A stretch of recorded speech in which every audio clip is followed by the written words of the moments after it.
speak to anything about like the housing shortage that we currently have in the marketplace? And do you think we're going to be able to dig out? Yeah, it's an interesting question. I think what happened about a year ago when COVID hit was a lot of people traditionally sell their homes in the spring. That's when the bulk of the homes come on the market. We're typically bottomed out in January.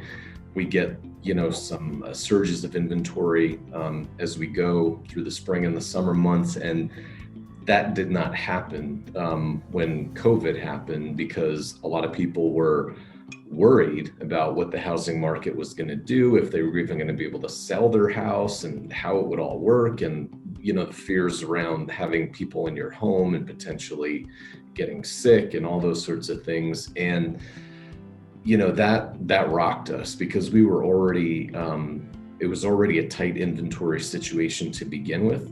And that really just exacerbated the situation, and we had not been able to catch up. So I think I understand, I guess, the concept of what you're saying. The other person was saying in that discussion group, like sort of the field of dreams, if you build it, they will come concept. But I think at the end of the day, you kind of hit the nail on the head. I mean, people are dying and being born and getting divorced and getting married and having kids and kids moving out. I mean, that's just the natural ebb and flow of life, and that will continue forever as long as there are human beings. And there'll be more of us. There's always going to be more of us. I don't think we as a human species are,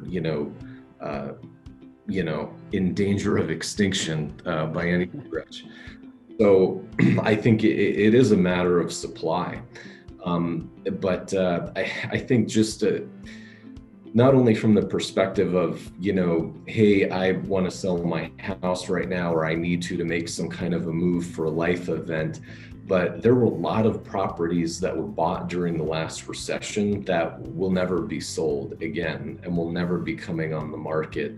And they were bought as rental properties. There are a lot of individual investors out there who picked up, they build portfolios. I mean, they have, a dozen, 2, 3 dozen rental properties, and they're doing great, and they had no intentions of selling them. They can refinance them, as a lot of people have done recently, to increase their cash flow on the properties. So there's a lot of that. And that's the bulk of it, really. I actually read a New York Times article recently and was corresponding with the journalist on that, and her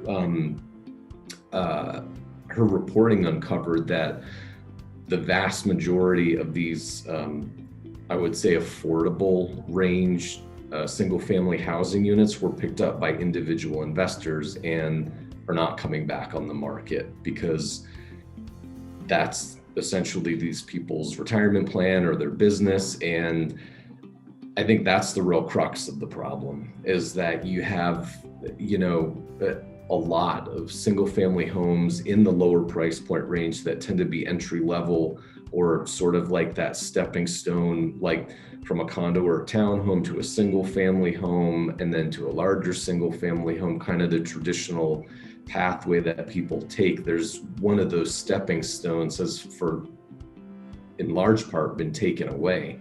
That's why you see homes in the 300s into the 400s right now are just, it's impossible. I mean, it's a terrible situation for buyers right now. And the things that you have to do to win, in the bidding process for a home are just ridiculous and not smart, financially speaking, to do. But I think that's really the kind of the engine of the problem, so to speak. There's in that, $300,000 to $400,000 price point for single family homes.